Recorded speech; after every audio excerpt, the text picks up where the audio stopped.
अस्सलाम वालेकुम दोस्तों, अज एक बेहतरीन नई खबर तव्हां सां शेयर कंदा हलूं। छा जेके हाणे किस्त अचण वारी आहे, हिकिड़ी किस्त हाणे ख़त्म थी आहे जेका तव्हां ॾिठी, जेका हाणे किस्त अचण वारी आहे इन में हाणे नवाब खान सिजावल जे लाइ कहिड़ो क़दम खणंदो। जेका किस्त हाणे ख़त्म थी आहे, ॿी किस्त जेकी हाणे ईंदी इन में दोस्तो मीर ऐं दरिया खान जो आख़िर कहिड़ो हशर बकाया अॻिते थींदो ऐं शेर अली हाणे कंहिंजे लाइ ही नओं चाल विछाए रहियो आहे। सॼी कहाणी दोस्तो इन वीडियो खे आख़िर ताईं ज़रूरु ॾिसंदा ऐं तव्हांखे ॿुधाईंदा हलूं। थी सघे त शाहिद खुसो व्लॉग यूट्यूब चैनल खे बि ज़रूरु सब्सक्राइब कंदा, जीअं हर ख़बर बर वक़्तु तव्हां ताईं पुॼंदी रहे।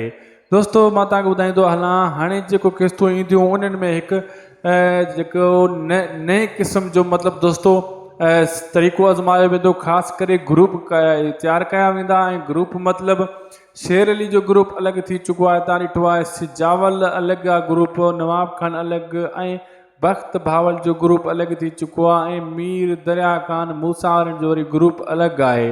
हाणे हिननि खे पाण में विढ़ाइण जे लाइ बि हिकिड़ो दिमाग़ु खपे थो। उहो दिमाग़ु ई इस्तेमालु करे रहिया आहिनि राइटर ऐं डायरेक्टर, ऐं सुठे नमूने सां हिक ॿिए सां विढ़ाइण जी कोशिशि करनि था। अगरि हिकिड़े अदाकार खे किरदारु ॾियनि था त ॿिए अदाकार जो किरदारु खोटो पियो आहे। अहिड़े हिसाब सां जॾहिं खां वठी शेर अली आयो आहे त उन को ख़ासि अहिड़ो क़दम न आहे खयों, सिर्फ़ु दगा मतिलबु हिकु डायलॉग बाज़ी खां सवाइ ॿियो कुझु बि न कयो आहे। ऐं इहो इक़बाल जूं अखियूं कढण लाइ तयारु वेठो आहे, लेकिन फ़िलहालु कंदो कुझु कोन।